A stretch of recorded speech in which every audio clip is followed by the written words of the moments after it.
Karibu sana mwiroreri thiini wa Kaîrîtû TV na rĩu mwiroreri kũrĩ ndeto ya gĩkeno rĩ nĩ atĩ ithuothe nĩ tũkĩoĩ atĩ Miriam Wamuthungu rĩ nĩ arakĩrĩ mũritũ no rĩu rĩ nĩ agĩkĩrĩkĩtie gũgĩkorwo akĩheo kana ga kairĩtu. Ĩno nĩ ndũmĩrĩri ĩrĩa ĩkĩrekereirio nĩ mũthee Kiengei aka Pastor Ben harĩa akĩandĩkĩte harĩa page-inĩ yake ya Facebook agagĩkiuga atĩrĩrĩ, this day ends with a new blessing.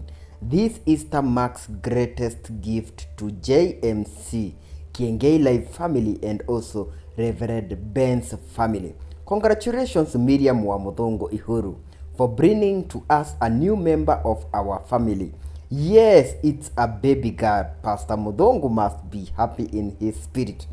It was his only wish. God has done it. Oh, nĩ mũndũ ũgwĩtwo mũthee Kiengei agĩrekereria ndũmĩrĩri ya atĩ Miriam Wamuthungu nĩ akĩrĩkĩtie gũgĩkorwo agĩtanahĩirwo na kana ga kairĩtu, harĩa agĩkiugĩte atĩ nĩ magĩkenete meta family ya JMC ĩrĩa nĩ kanitha ya Pastor Ben, na oho agagĩkiuga ona family yake the Ben's family onayo nĩ ngenu. Oho nĩ agĩthiĩte na mbere na agagĩkĩongerera atĩ mũthuri wa Wamuthungu ũrĩa nĩye mũthũngũ arĩ harĩa akĩrĩ no nginya agĩkorwo atĩ nĩ mũkenu, kuona atĩ agĩkoretwo akĩendete mũno mũtumia wake agĩkorwo na kana ga kairĩtu. Kuma gũkũ kwa Kaîrîtû TV rĩ tũgagĩkiuga atĩ ngemi nĩ inya cia kairĩtu na tũgagĩkiuga gagĩkĩonge na makai merĩ. Nginya kahinda kangĩ rĩ gũkũ nĩ kwa Kaîrîtû TV.